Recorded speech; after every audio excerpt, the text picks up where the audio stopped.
Pak Prabowo, saat Bapak diam terhadap serangan terhadap Gibran, saat Bapak lebih cepat mengampuni Hasto dan Tom Lembong, saat Bapak membiarkan penuduh Pak Jokowi berpesta pora, rakyat mulai mempertanyakan.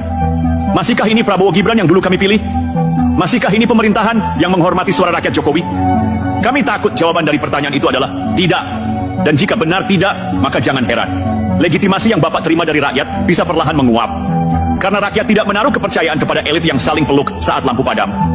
Rakyat menaruh kepercayaan pada niat dan keberpihakan. Pak Prabowo, ingatlah, sebelum Gibran, Bapak hanya 25%. Itu fakta. Dan fakta itu harus dipegang teguh jika Bapak ingin menyelamatkan legitimasi politik yang sudah susah payah diraih. Sebab sebelum Gibran, sebelum suara Jokowi mengalir kepada Bapak, suara mayoritas rakyat belum berpihak kepada Bapak. Jangan sesekali melupakan hal itu. Jangan merasa terlalu cepat nyaman di kursi presiden, hingga lupa siapa yang membuka pintu kemenangan. Gibran. Dan di belakang Gibran, ada Jokowi. Dan di belakang Jokowi, ada jutaan rakyat biasa seperti kami, yang rela berdebat di medsos, rela dibully di dunia nyata, hanya untuk membela duet ini. Pak Prabowo, jika Bapak abaikan suara kami hari ini, jika Bapak terus mendengar elit yang mengatur strategi tanpa rasa, jika Bapak pikir kemenangan ini sepenuhnya milik pribadi, maka izinkan kami mengingatkan dengan hormat, tapi tajam. Prabowo tanpa Gibran adalah 25%. Prabowo tanpa Jokowi adalah oposan. Prabowo tanpa rakyat adalah kekuasaan tanpa akar.